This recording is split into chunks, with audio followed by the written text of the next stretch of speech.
Weekend Mornings with Glenn Van Zutphen on Money FM 89.3. International News Review.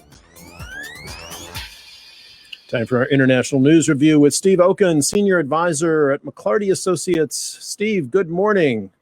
Good morning, GVZ. Good morning, NJH.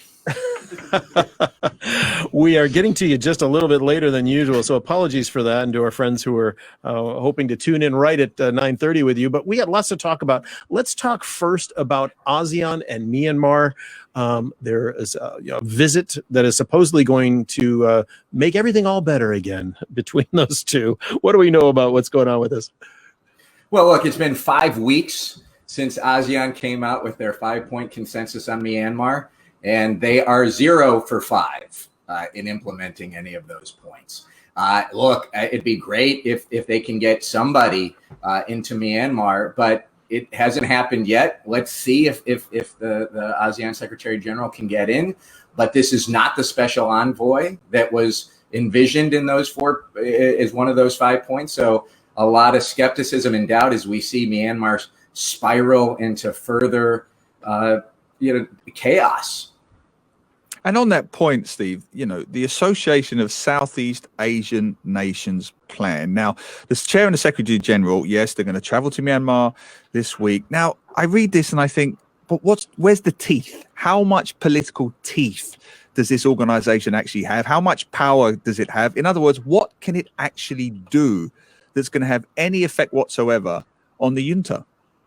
Look, it can't do anything until you get the 10 members all agreeing upon something, and you've got very divergent views from Indonesia on the one side, which seemingly wants to be much more proactive, and then Thailand on the other side, which of course the Thai government came from its own military coup, and so they have a different approach that they want to take, and that's why we've gotten nothing done. And you see what happens. The schools in Myanmar were supposed to open on June 1st. And, by all accounts, more than 90% of the students didn't show up.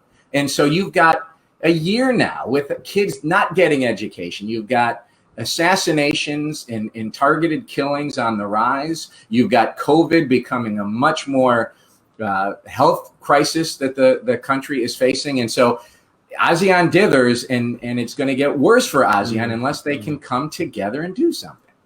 Steve, we saw in one of the media reports I saw, in fact, the only one I could find that actually talked about that meeting was from Nikkei Asia. Mm-hmm. And they say that the senior general in charge of Myanmar's military met Friday afternoon with Brunei's second minister for foreign affairs and the secretary general of ASEAN. And apparently they met for about an hour, according to this report, and they talked about how they would implement the results of that summit that you mentioned earlier on the 5 points. Now, there was no follow-up as to what exactly they discussed or what was, what came of that. So back to your point and to Neil's point as well, there was no teeth in that initial agreement, and we're not seeing any, at least overt news in the media that anything is really going to happen at this moment. And those 5 points: 1, end violence. Well, it's only gotten worse in the last 5 weeks. 2, the envoy is supposed to meet with all parties concerned. Didn't do that either, right? Didn't meet with the National Unity Government. And so we are no further ahead than we were when this consensus was reached, or this alleged consensus was reached. And it's ASEAN it's in ASEAN's interest to come together to get more stability and to get all parties involved in Myanmar, and they're not doing it. And speaking of interests, what are you seeing, if anything, in your daily work at McLarty Associates, Singapore's role, if any? What is Singapore's role in this? Has it changed, or is it pretty much just follow the status quo?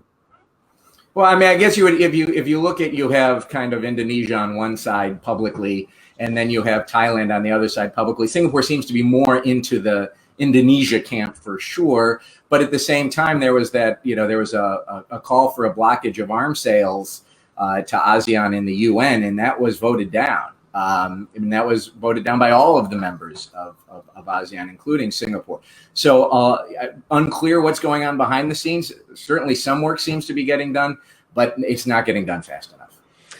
All right. In the meantime, the head of the Red Cross, International Committee for the Red Cross, met on Thursday in Myanmar as part of that emissary's visit, and they want to resume visits to the prisons where some thousands of people are being held, and quote unquote those resumption of visits were not refused, unquotes, by the Myanmar junta, but they certainly didn't give any details on when they'd be started again either. So yet another story we're tracking, because so many people we know are languishing, being beaten, raped, everything else in these prisons for doing nothing more than just standing out on the street and protesting. So we'll get to more on that. We do have to move on to our next story, which is the Wuhan lab and its investigation. Now, Anthony Fauci just came out in the last hours and said that China needs to be transparent about those lab technicians and their medical histories. Biden, of course, is calling for an investigation. Where did this all start? And this week, President Xi's made some comments that were also kind of curious as well, possibly relating to this. This is a very complex story, isn't it, Steve? It is, and it you have to go back into the history of what happened. And when COVID originated in China, when it originated in Wuhan, there was a huge question.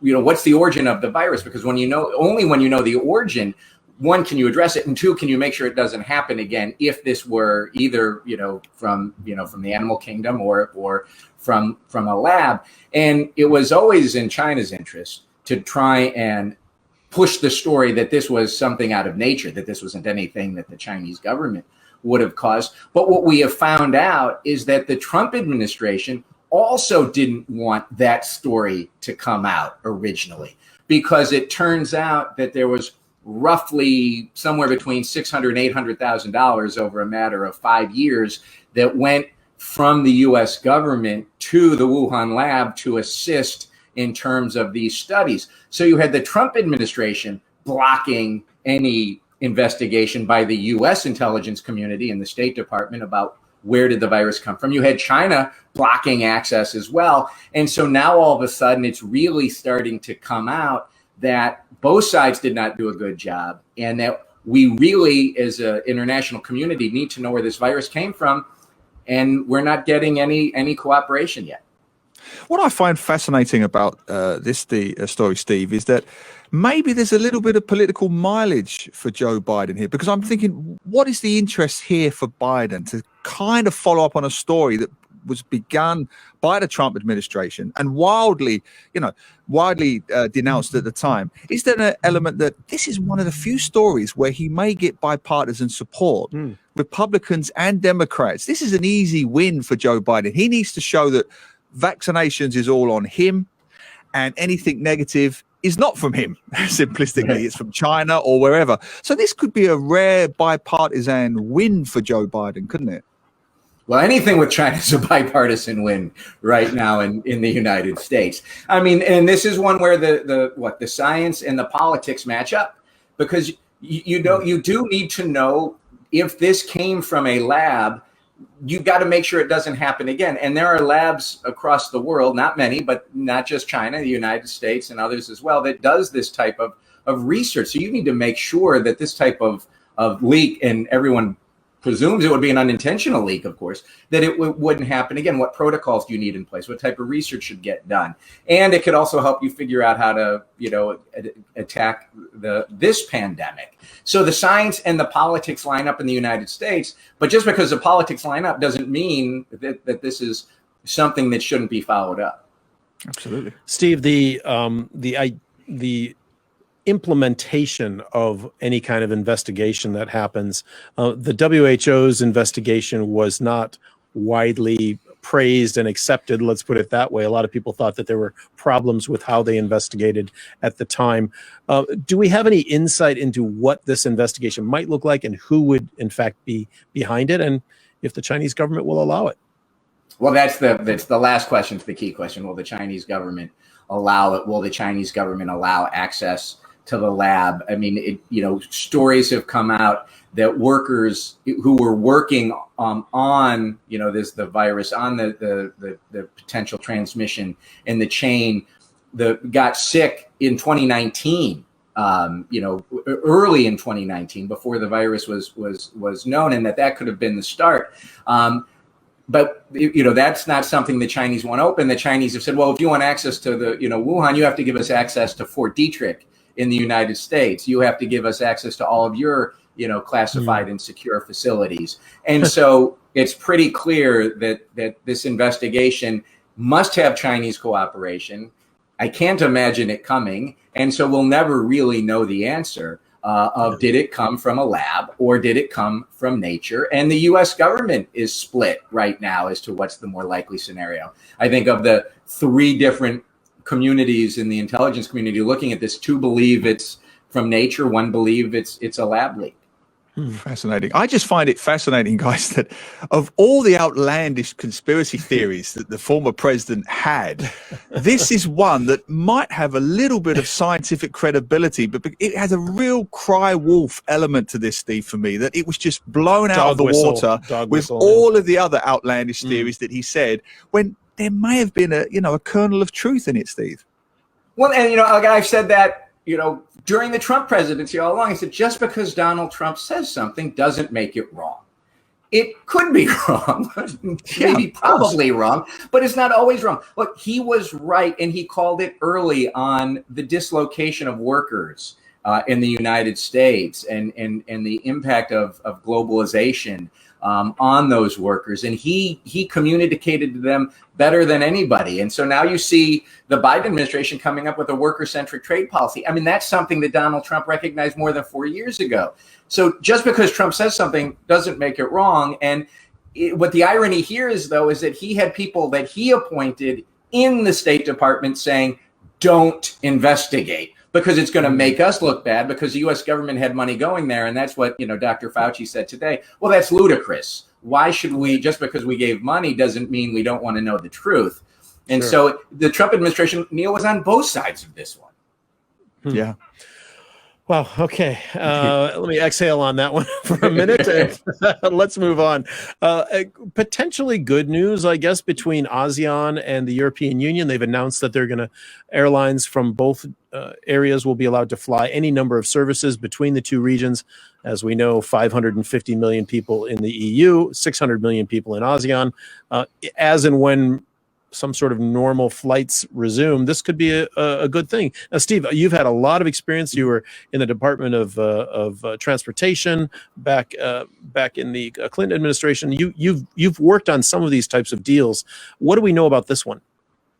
Okay, look, it's good news, because anytime you can get ASEAN agreeing on something as a block is good news. Okay, now these talks started, the idea for these talks started in 2014. Okay, so let's hope the Myanmar talks don't take 7 years, right, to get to an agreement. And the reason these took so long was because Malaysia was holding out at the end. But basically, this is not what this is not. It's not an open skies agreement. Because if this were an open skies agreement between the EU and ASEAN, it would mean that any ASEAN flag carrier, like Singapore Airlines, could fly from Bangkok to London, Paris, Frankfurt, wherever it wanted, picking up local passengers in Thailand, taking them on. It's not that. So this is not an open skies agreement, which individual countries don't want, because they don't want their flagged carriers missing out on the seats, right? That's the exactly. They don't.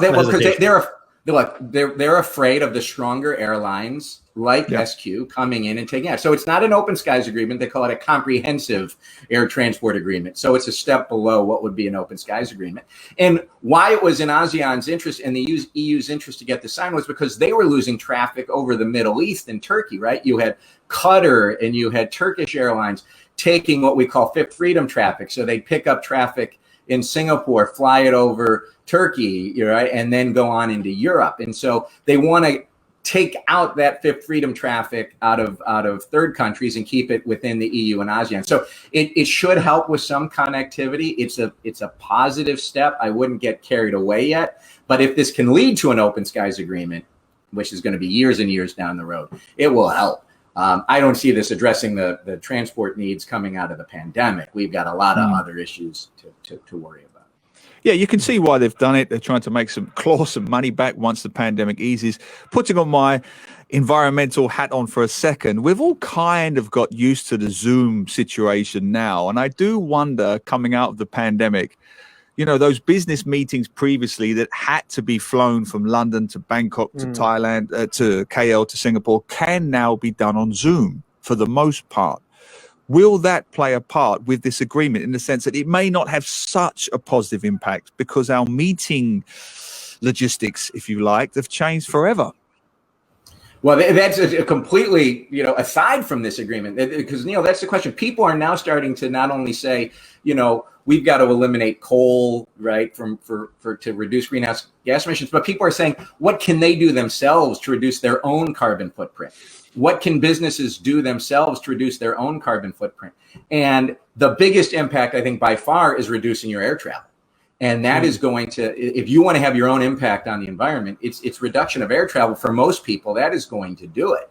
And so is that really something the airlines are going to have to be taking into account? Is this really going to impact business travel, which is where they make the bulk of their profits? Yep. Probably so. And this agreement is a drop in the bucket compared to what that will be. Exactly. Yeah. Steve, thank you so much. It's been really fascinating as always. So much going on there. There's so many other stories we'd like to talk about this week, but we just don't have time, unfortunately. Much appreciate your time yet again today on International News Review. My pleasure. Hopefully I wasn't too much of a numbskull. Never. International News Review